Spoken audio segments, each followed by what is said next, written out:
Salut tout le monde, on se retrouve pour une nouvelle vidéo. Donc aujourd'hui on va au lac Biwa, donc il se trouve à l'est de Kyoto, donc à 20 minutes à peu près de train. Donc on a été au feu d'artifice donc du lac Biwa.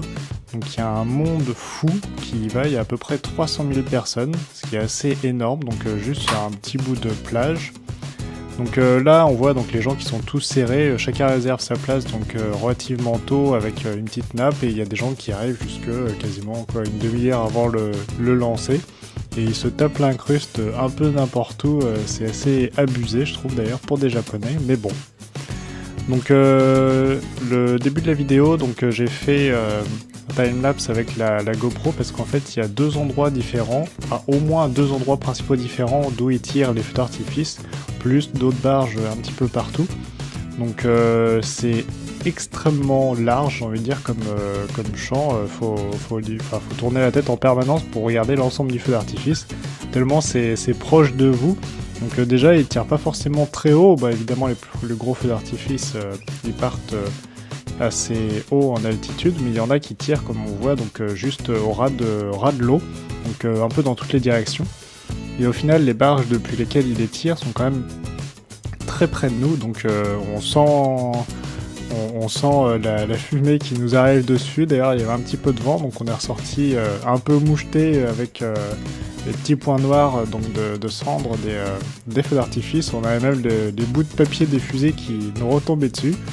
Donc je pense que si vous y allez, vous pouvez vous prendre une paire de lunettes sans correction, ça pourra peut-être vous aider pour éviter de vous en prendre dans les yeux comme nous. Donc pour information, nous on est arrivé vers 3h de l'après-midi, peut-être un petit peu avant, sachant que le début du feu d'artifice est à 7h30.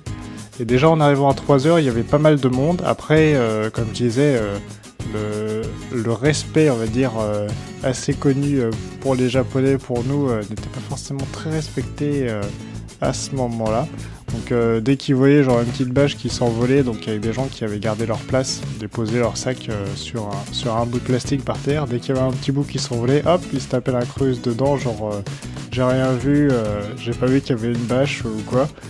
Donc c'est vrai que si vous gardez votre place, vous pouvez y aller, mais je pense qu'il faut rester là où vous êtes installé. Donc nous c'est ce qu'on a fait, donc on a resté quand même un sacré moment en plein soleil. C'était pas forcément terrible, je pense qu'il faut vraiment prévoir un parasol. Donc je pense que c'est à peu près tout pour cette vidéo. Donc sur la deuxième partie de la vidéo, donc j'ai pris vraiment en vidéo pour le coup avec l'appareil photo. Donc on voit pas mal de feux d'artifice différents, donc avec des smileys, des têtes de Doraemon, des petites grenouilles. Le feu d'artifice est vraiment énorme, le final est impressionnant, franchement vous en prenez plein la tronche et ça éclaire le port et la baie, mais comme en plein jour, c'est hallucinant. Vraiment ce feu d'artifice, si vous allez sur la partie, donc comme nous en fait on n'a pas pris de ticket payant, on s'est juste installé donc sur la partie du parc qui se trouve sur la partie est donc de la baie. Et franchement on était bien installé et c'était largement suffisant, sinon je crois que c'était dans les 3600 yens à peu près le ticket pour y aller. Donc vous avez moyen d'y participer donc gratuitement, contrairement au feu d'artifice d'Osaka qui est plus difficile de voir sans prendre de place. Donc sur ce, je vous laisse regarder la vidéo. Je vais vous mettre le lien donc pour la vidéo plus complète si vous voulez regarder un peu mieux le feu d'artifice, parce que c'est vrai que j'ai pris des petits bouts, mais ça montre peut-être pas forcément l'entièreté du feu d'artifice. Et donc sur la fin de cette vidéo, déjà, je vous ai mis quelques photos que j'ai pris et un petit montage, donc avec une petite compile des différents types de feux d'artifice un peu particuliers qui peuvent tirer. Bon et sur ce, on se retrouve sur une prochaine vidéo. Salut.